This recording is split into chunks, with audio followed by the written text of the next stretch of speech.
What's up, Buckeye Nation? You're tuned in to the Buckeye Cast, coming at you loud and proud, bringing strong opinions and salty humor to Ohio State football. These fellas were born and bred in the Buckeye State, and their brand of banter is guaranteed to entertain and excite you. But if you're not a Buckeye, don't bother. Visit us at thebuckeyecast.com and follow us on Twitter, Instagram, Facebook, and YouTube at The Buckeye Cast to stay up to date on all things Ohio State football.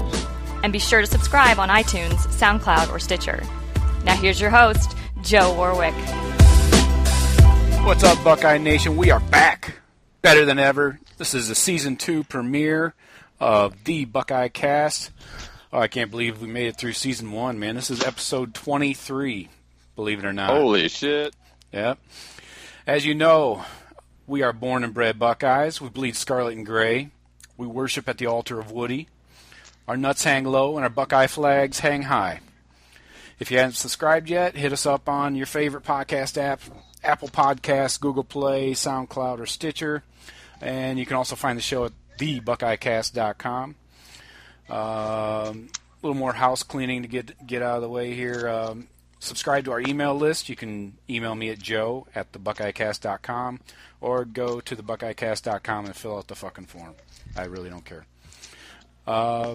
Let's introduce Jeff and Sean here. I got Jeff coming to us remotely from Gainesville right now. How's it going, Jeff? Pretty good, brother. Yes, I am currently on the campus of these Florida Gators. Spend some time with the family, but enjoying myself. Don't forget to take some nice photos of the co-eds. Thank you. Always. Henry, what's up? Coming from the D. What's up, my people? What's happening? Not much up here in the D. Ready to get this kicked off. Yeah. 25 days until kickoff. Can you smell it? Yeah.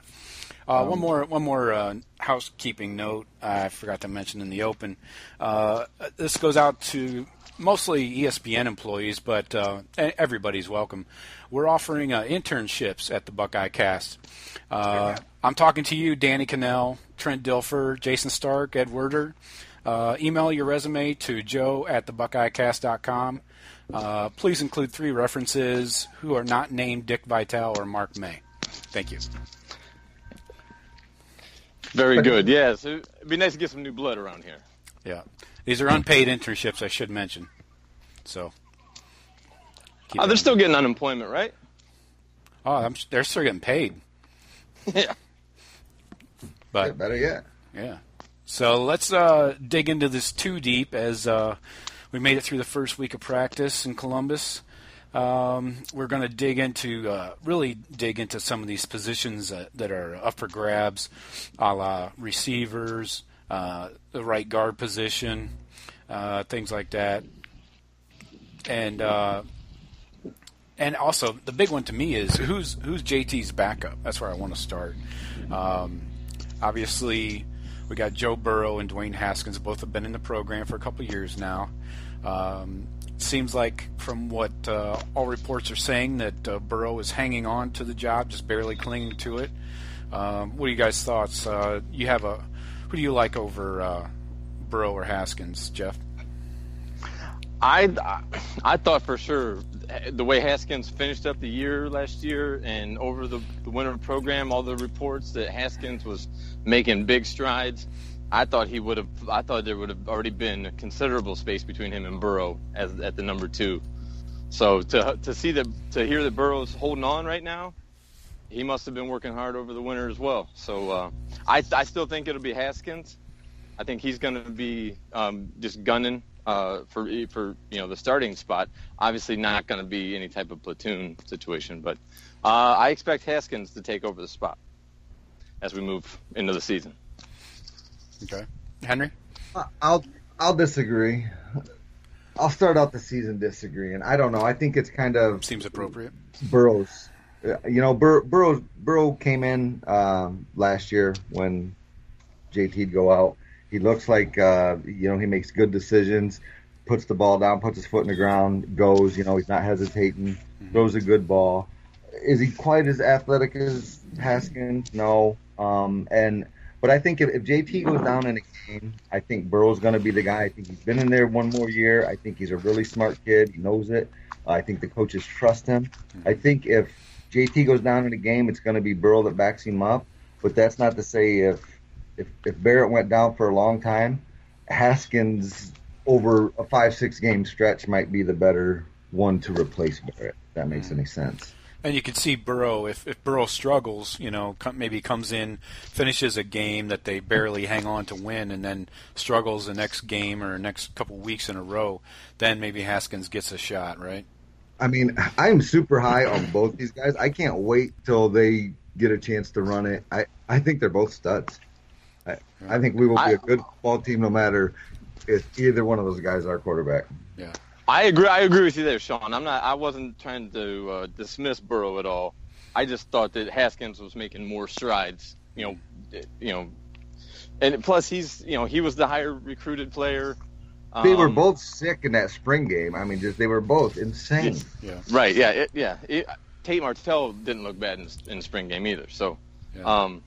I do worry about, we got through the period where we worried about somebody transferring. So next year, JT stays healthy all season, he's going to play. Next year is going to be a battle. Right. Then I could see maybe Haskins, if he doesn't win the spot next year, maybe looking to move on. Yeah. Haskins has not really shown me his ability to run very much, at least in what we've seen in practices and the spring game. His arm's great. I have no problem with his arm whatsoever. But Burrow seems more committed to the run game as a quarterback, if that makes sense. And by looking at him, you wouldn't think that. I know. You'd think racist. That's fucking racist. How long have you been a black quarterback, Dwayne?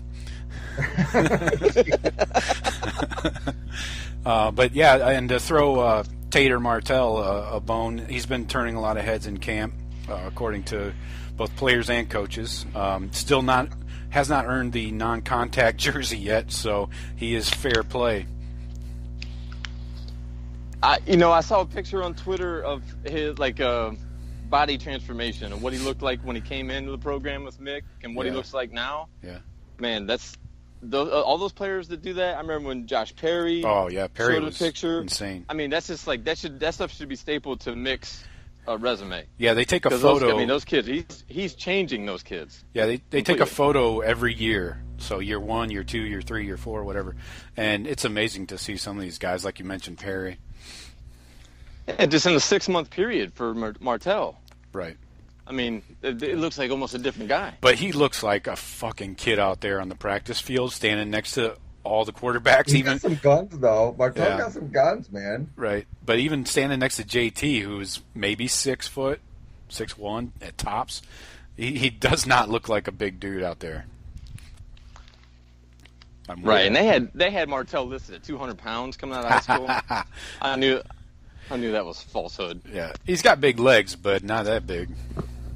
So let's move it on down the road to the running backs. Obviously, Mikey Weber coming back off the 1,000-yard season. Big Ten Freshman of the Year.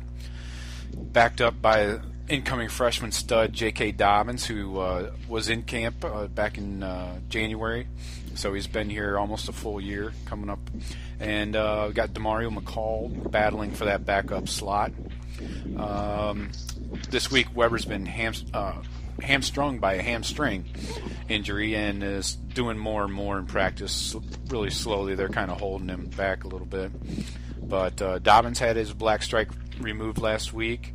And McCall is also taking time out at the slot position. So what do you guys think? Is there any way that anybody takes this backup job from Dobbins? I still feel that McCall has a chance. I mean, that he's got proven game film, right. And that goes a long way. Just because they know what he can do when it's under the lights and under full contact. Dobbins, super impressed with him to get his black stripe removed already, and nothing but raves about him ever since he came in the winter. So Dobbins is going to be one of those guys. He's going to see the field. They're not redshirting him, it sounds like. No. What happened to Antonio Williams? He's fallen off the map. Injuries have really hindered him. And I just think he doesn't have the ability. You know, he doesn't hold a candle to Weber and Dobbins. That these other guys do. Yeah. Go ahead, Sean. Yeah, I agree. I don't know. I think he's a strong kid. You know, if you need a bowling ball, I think he could probably be all right. But, yeah, he's not in the same level as the Webers and the McCall. I just, looking through, and not to get ahead of this thing, but like Jeff just said, Mario McCall, he only got in 6 games last year, and he had 4 catches for like 84 yards, averaging 21 a catch on there. He ran for something, I don't know, it was like a 5 and a something average or something in his rushing. I don't understand why they don't have him listed as a starter here or there. He was basically our best offensive weapon last year, outside of the guys that are left. Right. And he's getting no love. I agree. He is somewhat underappreciated. He's another guy that is going. I'm wondering, is he in the doghouse, or are they just like, hey, he's our new Curtis Samuel, and he's going to start everywhere. He's going to start at, running back. He's going to start at the H. He's going to start in the slot. He's going to, he's going to do everything, which is what I could see. I hope they do with him, but he's not listed like. To me, he's a stud. I don't know. Maybe I'm missing something. Well, they do have him practicing at multiple positions, so maybe they're trying to use him in that very diverse role where he's almost like an H, but also lines up in the slot, lines up at running back. He is quick. He's fast. Right. Love watching that. He's another one that's put on a lot of weight too. That's the thing. Is he up close to 200 pounds? Yeah. Oh. Yep. Yeah. He was like probably last year, right? I mean, 165, 170 coming out of high school. Getting him up to 200 pounds and to be able to take that physical punishment, to be able to run between the tackles. I think I don't think it helps your offense. I think when you have, say, 3 guys that can play 3 different positions, and you just whoever's healthiest, whichever, you put 3 of them out on the field together. Yeah. You got weapons everywhere. Now, just distributing the ball to these weapons is where we've kind of struggled the last couple of years. Right. Yeah, it's kind of similar to Dontre Wilson's situation. He came in pretty light, and remember all the shoestring tackles. Yeah. Mm-hmm. So slap some weight on him. I don't think you've seen that with McCall though, and he actually returned a couple punts too. Right. The thing is, him or Dobbins, they can make a move and gone. I mean, they're gone. Yeah. So you guys are leaning towards Dobbins on the backup role if we're focused on just the 2 deep. Probably. I mean, I think it's going to be all 3. I think if you're going to replace Weber on most of his downs, it will be Dobbins. But McCall's going to have his plays regardless. And don't forget about Paris Campbell taking snaps in the backfield as well. Right. I was just gonna mention that, but I figured I'd wait till we get to the receivers. All right. Sorry to leapfrog you there. So let's start at the receivers. Obviously, this group is in flux and ever changing. So from what I can tell, at the X position, the split end, you got Austin Mack and Ben Victor battling for the starter job, and then the other one's obviously going to get the backup. At the other spot, you got McLaurin and Dixon battling for the starting job there. None of these guys have been a starter yet. So, what do you guys think? At your split and then your flanker. Well, I read some stuff earlier in the week that weird article. It was almost like Meyer's trying to change the culture that you don't really have starters anymore. That's not important anymore. And it sounds like they want to play all these guys and they all need to contribute. But I mean, a lot of that's coach speak. I'm happy with any of those guys earning it. I think I think that they've been kind of tied in second-tier guys that none of them have been gifted anything, I don't think. Mm-hmm. So I think they're all busting their ass. So if someone earns it, I'm happy with whoever gets it. I trust that they picked the right guy. Yeah. Herb did say back in the spring that when addressing the receivers, and I think he included the H's in this quote, but he said that ranking his receivers, he has Paris number 1, then KJ Hill and McLaurin at number 2A and 2B kind of, and then Ben Victor and Austin Mack. And then, of course, Johnny Dixon, he mentioned, was having a good spring, which we saw. So, well, going off of just that interview with Zach Smith last week, and it speaks to last year as well. He says, we need, I have 6 guys. They all are going to play. That's why every on the depth chart, you're going to see so-and-so or so-and-so as a starter. Right. And then the next position is going to have 2 guys. So, I mean, Zach Smith put out his 6, and it's the 6 names that you just mentioned. Mm-hmm. So, I mean, I saw McLaurin out there for the first play of a game a couple times last year, but he wasn't listed as the clear-cut starter. Right. So they're all going to, I think, the whole season they're going to be so-and-so or so-and-so at this spot, so-and-so or so-and-so. Just like the secondary and the D-line. Yeah, saying like we have... Some of it, I think, you've been reading a lot about we're going to bring back Temple this year finally. And so, maybe, hey, this guy's running this series, and then he needs to blow next series or whatever. Right. So they need to do fresh legs against teams that aren't that's our strength, is our depth everywhere. And if we can push the other teams, it's just exploiting the weakness. Right. Yeah. So who are your top 2 receivers at each position? Just those 4? And then KJ and Paris at the H. Because don't forget, we still got Demario McCall, who can take snaps at H and probably a slot, and then EGW is still waiting in the wings as well. Right, and what about are any of these rookies, your freshman guys? Grimes is still slowed by the knee. He's right now not doing contact. He wasn't there for spring either, was he? Right. He was still rehabbing. It's going to be tough for him not to redshirt. Yeah. Really. Yeah. I really want to see something out of Austin Mack. Ben Victor at least had a couple catches last year. I don't know. It'll be a good battle of the big men for Mack and Victor, whoever wins that job. And like you said, it's still going to be a rotation kind of situation. I think the same with McLaurin and Dixon. I think we could see a lot of long balls to those guys. Right. They're both burners and go up and get balls.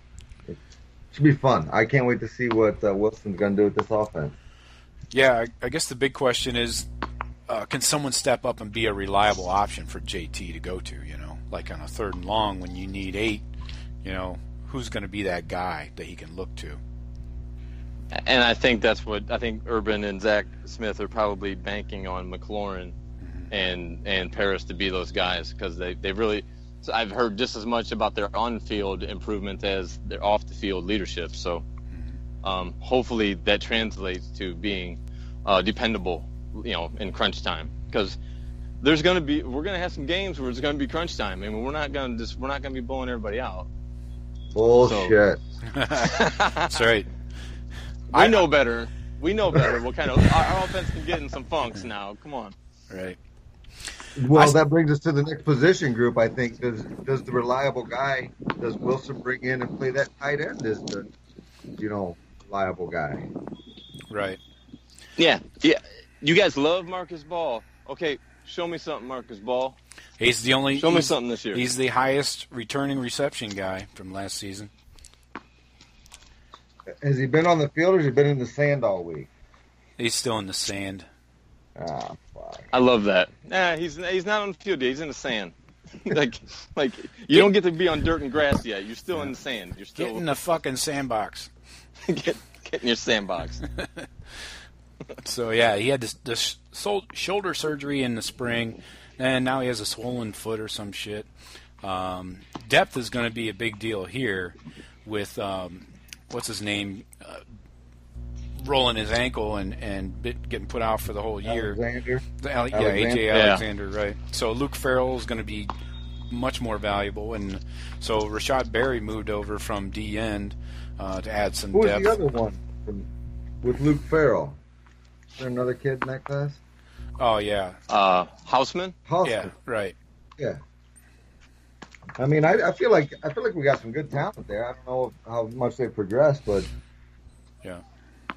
Well, I mean, they're I all like they're all rated high. I mean, they're all 4 stars. I mean, so it's not like, well, this one's got potential, this one doesn't. Everybody we bring in has got fucking potential. True that. It's I mean, the High State's not bringing anybody in. It's like, we don't know about this guy yet. We're taking a flyer on this guy. No, Urban Meyer ain't taking a flyer on nobody. And Ruckert coming in next year, not just to take a quick diversion into recruiting, man. Fuck, that dude's a stud.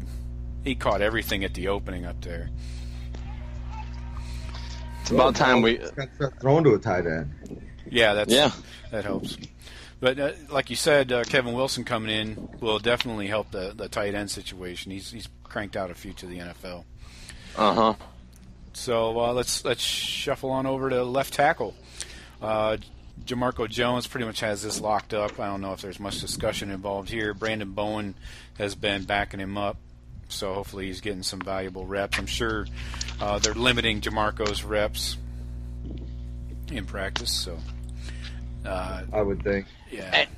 Like they say, what steel sharpens steel, iron sharpens iron sharpens iron, whatever. You're going against some of the best defensive ends in the country daily. That can only make you better. Right. I would think. You know what I mean? He sees the power rush, from Taekwon, the speed, and all the different moves, because all our defensive linemen are kind of different in their own way. So I'm sure he's seeing a variety of, looks as far as what the best pass rushers are bringing to him. I thought going in after last year's debacle, I thought every spot on the offensive line should be up for competition. But Jamarco Jones, there was really no question from the coaching staff going into the offseason that we have our left tackle. Yeah. Our guards need to be sorted out, but we got Price and we got our left tackle. I agree. Yeah. So left guard. Jones is the most. Just solid. He wasn't going nowhere. Right. He had a good year. Yeah, he's going to the league next year. Sure. He'll be fine. So left guard, this one's a little bit more intriguing because we've got a couple young guys in the mix behind Michael Jordan, obviously, started all last year at the left guard.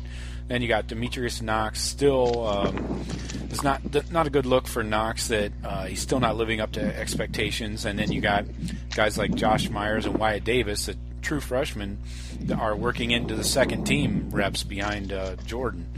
So Myers was here in the wintertime. Yeah. But which helps all of them. Yeah. Herb specifically mentioned Wyatt Davis while BTN was on campus. And so Wyatt Davis has stepped in just a month's time and really shown up and is taking second team reps. So, again, like I said, Demetrius Knox is still a major letdown in my opinion. Yeah. It'll be interesting to see. Yeah, I always had high hopes for that kid. I thought he was going to be just a fucking staple for a few years. And I don't know, but I don't – how do you unseat Michael Jordan? I mean, he had a solid year being a true freshman. It's like, with that experience, right? I think he'd have to be just a total freak. Yeah, the issue is building depth behind him, though, in case he does go down. It's going to be really difficult to go to a true freshman, which is what Jordan was last year, obviously. So it's not an ideal situation to have a sophomore backed up by a couple freshmen. Right. Yeah. My only thought was they might be looking to move him to another spot on the line over the off season, just because there was some talk about moving him over to the right side. But it seems like everybody has pretty much stayed their position where they were last year as far as the starters go. Yeah. But I thought if he doesn't start at left guard, he was starting somewhere else on the line. Right. I didn't think he would lose a starting spot. Yeah. So at center, not a lot to discuss. Billy Price obviously slides over, and Brady Taylor is his backup. Should be getting plenty of reps. I'm sure they're limiting Billy Price in the camp just because of the number of reps he's had in the last year. A fifth year senior in Meyer's program. I mean, he pretty much could write the playbook, I think. Yeah. He did puke. He said first time he puked at Ohio State. He just puked the other day. Billy Price did. That's leadership. In case right somebody's keeping stats on that shit. But that's leadership. My big question is, can Billy Price commit a false start now that he is the center? Let's hope to God those go down a little bit. Yeah. Well, they're not false starts anymore. Now they're called fumbles. Yeah, exactly. It's a live ball. The quarterback in the chest with the fucking ball. Yeah. So, yeah, we'll see how that turns out. Hopefully Price stays healthy and we don't have to worry about Brady Taylor. Right guard, this is an interesting one. Probably the most discussed in camp here is Malcolm Pridgeon versus Matthew Burrell.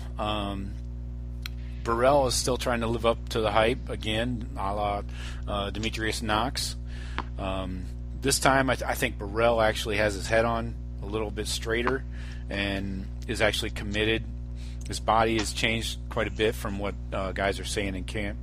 But right now, it looks like Pridgeon looks to be in the lead. Burrell was working with the second and third teams this week. But he was practicing with the first team back in the spring. So kind of a back and forth situation there. Not sure which direction this is going to go. Both guys are juniors, so been around football for quite a while. What do you think, Jeff? I love it. I love the competition. Whereas, one guy isn't already cemented as the starter. You got other guys pushing him. And we're going to need depth. Whereas, like last year, we talked about, the offensive line's struggling after the Penn State game. Well, what the hell are we going to do? We got nobody they can. Obviously, the coaching staff felt that there was no other options besides those 5. This year, hopefully, we have maybe 7. So, guys have a little more fire under them saying, look, if you keep fucking off, there's a dude ready to take your spot. Right. Whereas last year, I didn't think we had it, and we were just stuck with the 5 that we had. And we got to deal with them. This year, hopefully we don't. Hopefully if somebody starts to struggle, the way Isaiah Prince struggled in a few games, you get fucking yanked, man. If you're not, if you can't block that dude. Struggle. That's a nice word for that. Well, I'm still, it's still early. I'm staying positive. I'm trying to stay positive.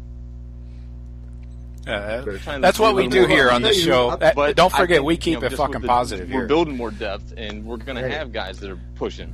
Just so you know, there's not going to be that. I had a bad game, but I'm still starting because nobody else can. Yeah, that shit's going out the window. What's that? Look, there's plenty of talent in that room. Coach Stud needs to show me that he can coach an O-line. There's too much talent there to not get the push on just about everybody we play. Right. And there's a couple teams, but don't tell me that. It's excuses. Coach Stud needs to step up, and these guys need to show out. Yeah, Pridgeon could have been a starter last year if he didn't go through that injury in last fall camp, with the leg. He was all but penciled in at that guard slot, or one of the right tackle, I'm sorry. So who knows how things could have been different last year. So this is going to be interesting. At least these are not freshmen we're dealing with. These are actually seasoned guys that have been around the program for a while. It makes me feel a little bit better that whoever does take this starting job is going to be reliable. And so right tackle, Isaiah Prince versus Brandon Bowen. Bowen's kind of a jack of all tackles. He'll play your left, your right. You got another tackle in the middle. He'll play that too. My question is, has Prince turned in his bullfighter's cape yet?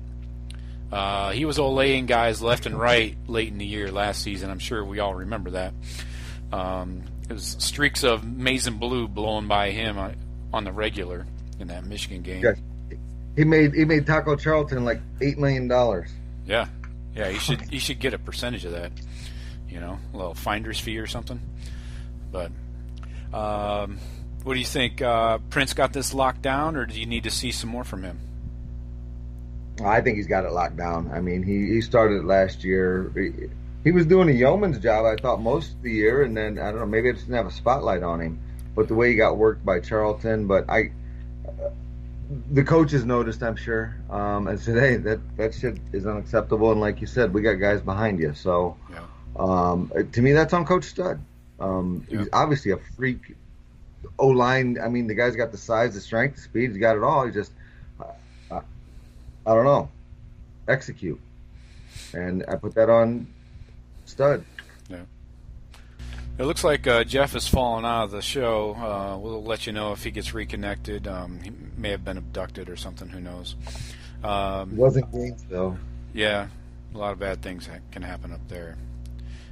So, moving on to the defense.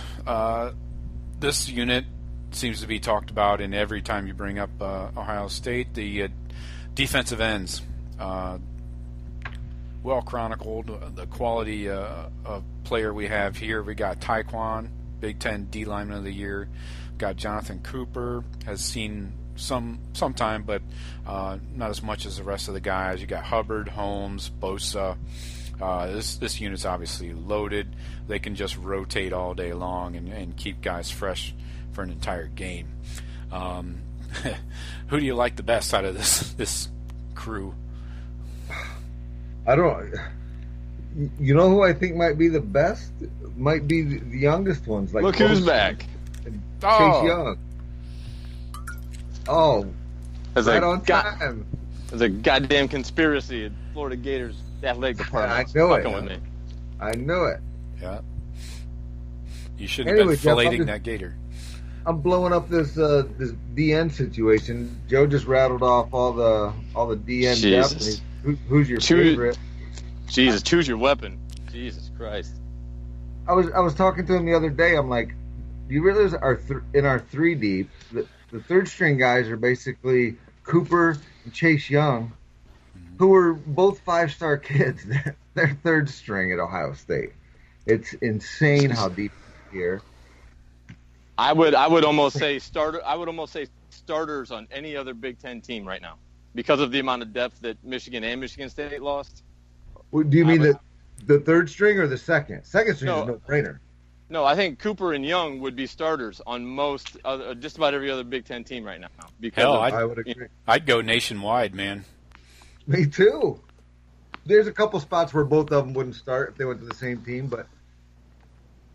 Oh, right. I mean, Florida State's got a solid 5-star. I mean, there's a lot of other 5-star kids starting for teams right now, but it's fucking ridiculous. They could fill up spot for most. There's probably a handful, dozen, 10, I don't know. Yeah. But not many. Yeah, it's a nice luxury to have DNs that are going to be fresh at the end of a game. That's huge. It can affect a passer when it's needed most, probably. Penn State. Exactly. With fucking McSorley running around like that, they run tempo. Right. We get those guys. Overrated. Motherfucker beat us and put up a nice 2-game stretch there, Big Ten championship and Rose Bowl. So he fucking throws off his back foot, jump balls. I can't wait to smash his face. Yeah, let's see what he can do with mediocre receivers as well. So anyway, defensive tackles. Got a lot of big names here that we've talked about in the past. Tracy Sprinkle's healthy this year. Michael Hill facing a possible suspension. And then B.B. Landers showed up great every time he's been on the field. So really need Sprinkle to show up and be a solid starter for a whole season, and Landers to provide depth. I think you're missing Draymond Jones. That's Draymond Jones. Yeah, he's at the other tackle spot. I read something the other day, potential first-round draft pick Draymond Jones. Yeah, I read that too. Yeah, I read that same article. I'm like, what? But we'll see about that. The highest Buckeye taken, I think it was. They were like, they could probably take Ken. This kid's good. Yeah. I have a feeling he's not going to be the first Buckeye drafted in next year's draft. Yeah, let's play out the season just to see how things go. Yeah, just a hunch. We got a few other guys that are going to be eligible for that draft as well. Yeah. And I think it's been proven NFL teams kind of like what we do down here in Columbus. And they tend to like how we. They lean towards the secondary, at least early in the draft. Not middle D tackles that have had a decent year. So, yeah, at the other tackle we got Jayshon Cornell, who has slid down from DN, and Devon Hamilton. Hamilton actually broke his foot back in the spring, but is supposed to be full speed now. So a lot of depth at both of these positions. We'll be curious to see what happens with Michael Hill and the potential suspension. So hopefully that isn't too long. I'm not sure exactly what the details are around that. I'd imagine it's off the field, like school stuff, Well, I hope they're right on Draymond Jones, and that Jayshon Cornell, he was a super high prospect. Yep. I haven't really seen him do much yet. Right. I'm hoping he contributes. That speaks to the depth. I mean, every year Alabama cranks out first-round draft pick defensive linemen. They got, Jonathan Allen. He played sparingly. He barely played the first 2 years he was at Bama. Then he came his senior year, and he's a fucking Heisman candidate. Yeah. So, it's just that we're at that depth level on the D line now. Whereas, we got guys that we might have 7, 8, 9 guys that could play significant time and make significant contributions. Yeah, we're at that point now where again, it's a good thing to have is depth at a D line position where you're going to need fresh guys at the end of a game, or if you have to go into an overtime. Of course, especially if you go in tempo, because we all know there's going to be times where you go 3 and out, and the defense, they're getting you off the field, but they can't do it all day, man. Right. And you need some legs. Yeah. Yeah. We're gonna all those names you just mentioned. We'll see all those names rotating playing time. Yeah. So it's good to see the D line in general being a strong suit and not a hindrance that it was in the past before, like even before Herb got here. We didn't have this kind of depth. So, yeah, huge change in recruiting has helped that. So let's go to weak side linebacker. We got Jerome Baker and Keandre Jones. Definitely need some depth behind Baker. I'm always thinking of what happens if the starter goes down, and Keandre has seen some playing time. Not much. He got in the spring game and looked good. Who you guys like? I'm sure we've got a couple other young guys that can slide over there. I know Pete Werner is another guy, a freshman that's gotten a lot of praise in early practice. Anybody that stands out to you guys? I don't even know much about Keandre Jones. You guys know much about him? He came out of a big program in I believe Maryland. But I liked what I've seen from him.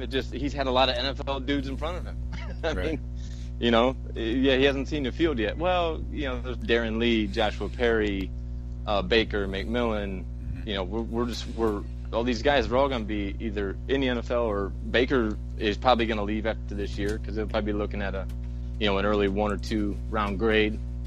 I have confidence in Keandre Jones. I think he can play. It's just a matter of getting the time. We'll see what Dante Booker can, if he can stay healthy. Yeah. Because one injury is could it looks like a lot of our linebackers can play the weak and the strong side. It seems.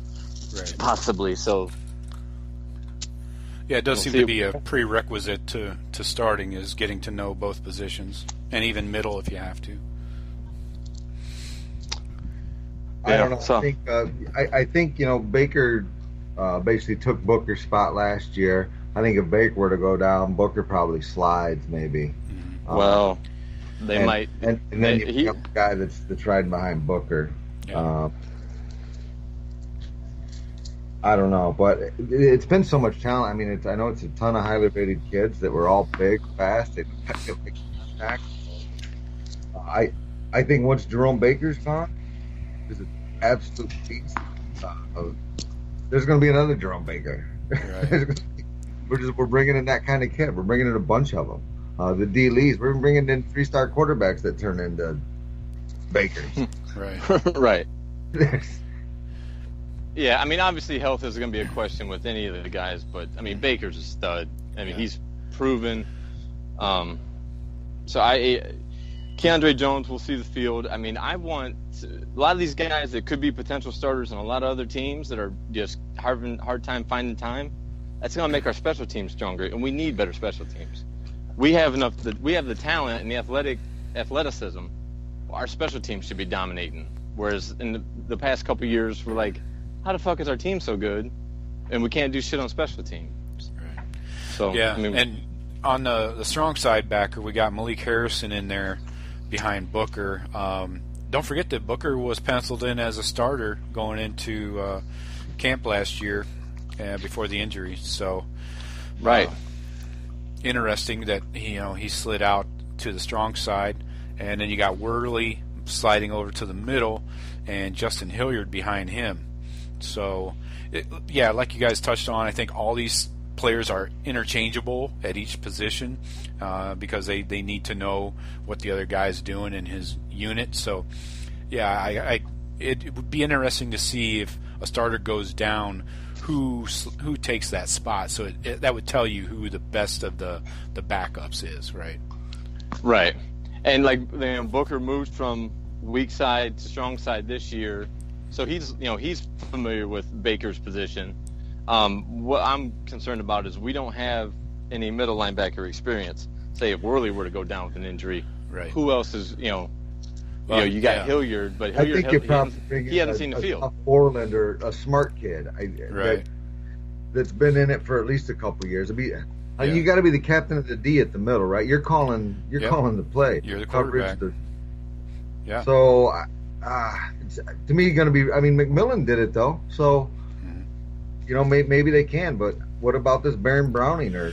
Yeah, that's another question. How will he figure into the mix? Was a little dinged in spring and didn't see the field, and then Pete Werner, like I mentioned earlier, is getting praise from both Herb and Schiano. Hilliard, we talked about. Whatever happened to that Connor kid that Nick Connor, like 2 springs ago? Yeah, I haven't seen hide nor hair of him. I don't know. But he's another. I think he's just another linebacker that he just lost in that shuffle with Keandre Jones and Hilliard. He was a 4-star kid, coming out, but we've had a lot of good players at that position. Same with Tuff Borland. I haven't heard or seen anything about him. So, and Hilliard's hopefully he's past his injury issues. He had this shoulder surgery last September, which put him out for the whole year. So, was it torn biceps before that? Yeah, he had torn both of the biceps doing the curls for the girls, and then the shoulder had enough of that. So, but he looks like he could be Worley's backup at this point. But I'm definitely interested to see Baron Browning if he can get on the field just in spare duty, Well, Baron Browning and Werner, he might be the next Browning. Baker. Yeah. Go ahead, Sean. I'll say Werner and Browning both come in with college size already. They came in, 235, 240, 6'2", 6'3". Werner didn't have a great rating, but that kid brought it, man. Mm-hmm. I hope he gets on the field sometime. Yeah, the coaches are liking him too, and it really, Schiano and Herb have both talked highly about Werner. Well, that's one of those Herb specials where he just sees a kid. Maybe he might not have the top 8 schools in the country all knocking down his door. Herb's like, yeah, I see something. We'll take him. Right. He's from the same high school as McLaurin, I think. I believe. Yeah, he might be. Or they're both from Indianapolis. I don't know if it's the same high school or not for sure, but Herb, we got to defer to him. If he sees something in the kid, even if he's a low grade 4-star. We got to know Herb knows what he's doing, and Herb's going to get him right. I mean, Malik Hooker, just go down the line of players that, High State's went after that maybe it wasn't a big draw for other big schools. Well, he's committed to Notre Dame, when he flipped. So I'd say he was followed by quite a few big programs around the country. So really, that linebacker position is Notre Dame still a big program? I don't know. I haven't heard. In Indiana, they are. Okay. Well, against Purdue. Yeah. And you mean in the basketball state? They'll win 8 games. Who will? Notre Dame. And then and after that, after the next 2 seasons, when they win their 8 games, they're going to swap out Kelly's. Right. Maybe. So so this is another position that we need young guys to step up and show they can actually play, especially if a starter goes down. Moving into the secondary, another one of these rotation positions where we've got a lot of dudes, need some youth to step in and show they can play as well. Allegedly, we have 2 first-round NFL draft picks in our secondary. Was not aware of that, with Denzel Ward and Damon Arnett. And then we got Kendall Sheffield, Amir Reep. Then, how do the freshmen Okudah, Wade, and Marcus Williamson figure into the rotation?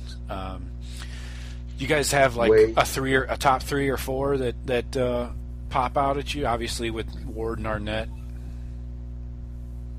I mean, who's going to be? I'm guessing going into the season that Ward and Arnett are going to be out there at the beginning of the games and be in the starting corners. But we play a lot, especially when we're playing Oklahoma, I would imagine. We're playing a lot of nickel. There's going to be another guy out there. Who's that guy going to be? Is it going to be Sheffield, who's got a little college experience? I don't know. And that guy plays a lot. I mean, that guy plays a lot of football for Ohio State. Yeah. Reserved that third spot. I forget what they said, but these guys are on the field probably more than half the time. Mm-hmm. Yeah, I mean, we're going to be running we're going to be running nickel and dime in just about every game of the season at some point. I mean, just because the spread offense has spread to almost every program, except fucking dumbass Michigan. They still can't figure it out, but playing Indiana, playing I don't know. Do we got Purdue this year? Oklahoma. Oklahoma's going to play Oklahoma. Penn State. So they're going to be. I mean, you're going to need. You almost need 3. You're going to need 3 starters. I mean, like last year, where they would put Lattimore or Denzel Ward because Coombs said we had 3 starting corners. Yeah. Well, I mean, you're pretty much going to have 3 guys on the field a lot. I think it'll be Sheffield just because he's got some college playing time. He's got the body already, too. But you know what? Okudah at 6'1", $193, and Sean Wade at 6'1", $185. He could add a few pounds. Yeah. I should add those guys. I can't wait to see those guys. Yeah, I should add in that Herb mentioned on BTN that he was praising Okudah and saying he's ahead of the other guys, meaning the freshmen. Ahead of Sheffield? Or the other freshmen like Amir Reep? Yeah, the other true freshmen. Okay. Williamson, Reep, and Wade. Right. I think you have to figure that at least 2 guys are going to redshirt. Maybe. I mean, depending 2 on injury. Of the true freshman corners, Wade, Williamson, Reep, 2 of those guys were redshirt. And I think Okudah plays, and I think Sheffield. Because you're going to need that. There's going to be times where we're going to need 5, 6 DBs on the field. So, I think 2 of the true freshmen redshirt. Now, which 2 of those are, we won't really know until probably close to the season starts. Yeah, right. But that could all change too. I mean, you one guy gets injured, well, redshirt one redshirt gets burned. Right, and then you're losing experience and more depth. So, if I had to guess right now, I would say Sheffield, Okudah, Arnett, and Ward are your top 4, and then they probably keep one other of those true freshmen, and then they just redshirt the other 2. And then, who else do we have at sophomore? I don't even know. Who do we have at sophomore at DB? I mean, who's that? The guys that have been in a year or 2. That's good that. What's his name? Oh, a couple guys. I know a couple guys talked about transferring. Yeah, well, we lost Norwood. That Rajay Burns is gone. Rajay Burns, yeah. Yeah, Norwood is gone. We have some dude named Sinquan Haney. Never heard of him. He's a senior. Quan. He's a senior, anyways. So, yeah, we're really limited on corners once you remove the freshman from the equation. But as we go through the season, though, experience. I mean, that's their talent, though. Is right. they have D1 starting talent. Yeah. Just don't have the experience. So every day they're getting experience. Yeah. All right, we need to fast forward this a little bit. Let's go. Safeties. We got Damon Webb, Jason Wint, and Isaiah Pryor. Again, behind Webb, we have like zero experience. Thoughts on either of Wint and Pryor? Don't know much about Wint. I mean, he's been in the program, but he's not proven. Pryor, highly regarded, coming out of school. Mm-hmm. It's hard to say. Well, what? So we're basically Webb's going to start, right? Yeah. Who's? Yeah. Who's gonna? I don't know who. To me, basically, you've got three safeties right now. You've got Webb, you've got Eric Smith, and you've got Fuller. Fuller's been playing in the sand as well lately. I think I read. Right. Might be a little up. So I feel like that gives the edge to Smith, but he succeeded in his last year there. Mm-hmm. But I think if either one of them go down, I think they want Fuller on the field. I think he's that good. I think they love that kid. And I would imagine that the safety position is probably maybe even easier than linebacker to alternate positions. Yeah. As far as the two safety spots are probably easier to bounce back and forth even than the linebackers would be. Mm-hmm. So yeah, I would definitely say Jordan Fuller. And he might even end up beating out Eric Smith. Hopefully Eric Smith, I'd like to see him stay healthy and earn a spot because he was just as high regarded as Lattimore was coming out of Glenville. Yeah, both are big hitters, so I like that in a safety. Yeah. But I think we're going to see a lot of Fuller and a lot of Eric Smith and Dame Webb. He has to produce because the whole damn secondary is leaning on Webb. Hopefully he can. Step up and be proven. He's another one that they're thinking high draft pick, which I do too. I think this is Webb's coming out party. Webb's always been Mr. Solid, I feel. Nothing flashy, but just making tackles. Yeah. I expect him to be a great leader back there. Yeah, he's been pretty consistent. So that's our breakdown of the two deep and our thoughts on it. Our final segment, I forgot to mention in our opening, is our Twitter questions are back. People love these things. It's awesome. Yeah. So we got a bunch of questions this week. I picked the best three, or at least the three that I like the most. So let's get into these. We just have a quick three. Jeff and Sean haven't seen these yet, so they're getting blindsided. First one comes to you from I have an incredible offer for you. Okay? That's a Twitter. Fucking used car salesman. What do you guys think about the top 10 teams in the coaches poll brought to you by Amway? Hashtag, do you have a minute? Well, we all know we've all been caught in a corner by Amway guy and tried to get roped into that shit. But you guys want to run through the top 10 real quick? Let's do it. All right. Let's go 10-1 real quick. Wisconsin. All right. Got Whiskey at 10. Any issues with that? They won't be there at the end of the season. Whiskey's got it all set up. They got a total cake schedule. They don't play us or Penn State. Yeah. They play Michigan at home. It is completely set up for Whiskey to dominate the left side of our division. 16 returning starters. And get rolled in the title game again. Most likely. Most likely. They lost a lot of defense. They lost Watt and Beagle and a lot of their tough linebacking. But I core think their is whole going. line, you know, those Yeah. guys, they play sound football. They'll be solid. They're just not going to be world beaters. All right, you got Michigan at 9. Yeah, it's a fucking joke. How do you lose? Uh, How do you lose 14 players on defense and still stay in the top 10? That's Harbaugh getting voted up to number 9, not Michigan. Yeah. Yeah, I don't know. I mean, I'm up here in it. I think the more things change, the more they stay the same. Michigan's always overrated. They should probably be around 14. Yeah. Oklahoma, Washington, Penn State go 8, 7, 6. Any issues with those guys? No, you could flip flop them in any of those spots. I think they're all top 10 teams, I believe. Who's in 6 and who's at 8? I don't think it fucking matters. But I would put them all in there. You know, I think Oklahoma's Penn got State Mayfield coming back. Penn State, I- they had a lot of potential at the end of the year. That game against USC was a fun game to watch. Yeah. Not a fan of either team, but you know, Hey, that not a last fan. impression. Not a fan. But Right. You know, that last you know what I'm saying?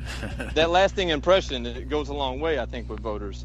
Yeah, but probably, but it's preseason. I think Penn State's overrated. I think fucking Sorley is overrated. Barkley is a stud. Yeah, I agree. I think Penn State's overrated as a unit. I think this will be a coming down to earth season for them.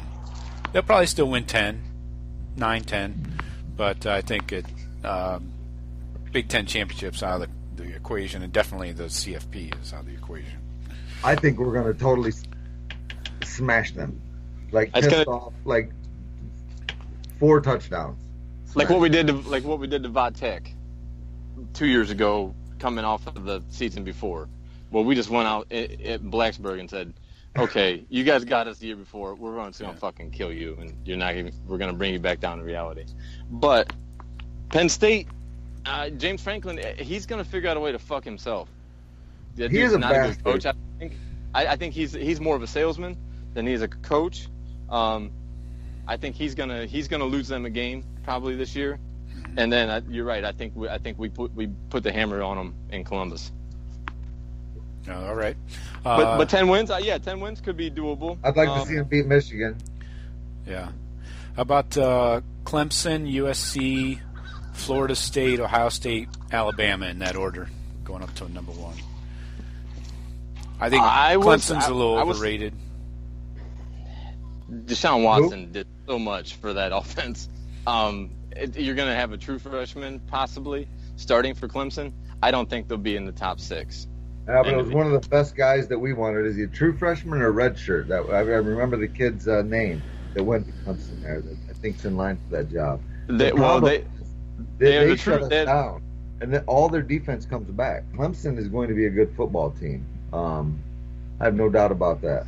I think maybe Clemson's a little bit underrated, even though Watson was a player in college football last year. I'll give you that. But I'm thinking of just the hangover of the national title. You know, 2 years in a row playing for the title.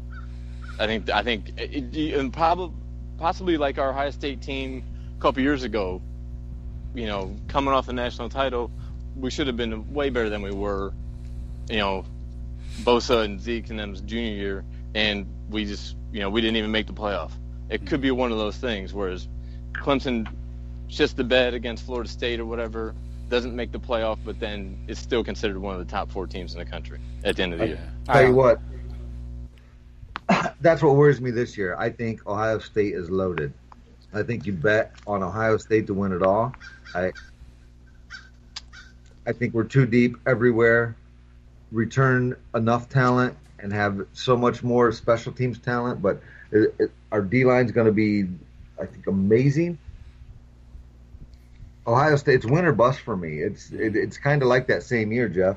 If my expectations are to win it all this year. Right. Now, maybe I wouldn't be too mad if we lost in the championship game, but to get blown out in a fucking semi against Clemson again is not acceptable.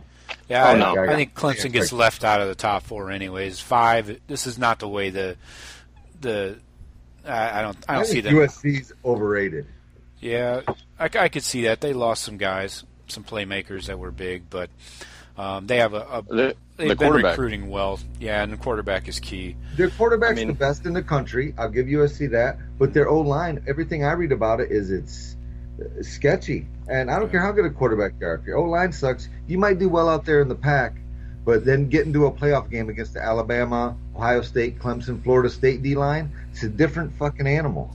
And yeah, like I could see Ohio State running for like 300 yards against USC, like just beating the shit out of them, you know? Yeah, they definitely don't have the depth we do to hang with us. They're not gonna live on the same style of football we do. They can handle a power run game. I was a little surprised that Ohio State was 2. I mean, this goes back to one of our last shows, Sean, I think, where you said Ohio State should be number 2 next year, and I said, no, probably more like 4 or 5, but definitely in the top 5. I was wondering if we could go back in the archives and find out, because I think we made a gentleman's bet on the top 5 would look like this year. I'll dig that up.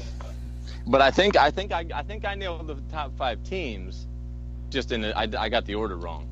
Okay. But no year does the top 5 preseason finish as the 5 best in the country. There's going to be somebody come out of nowhere, like Washington did last year, or something.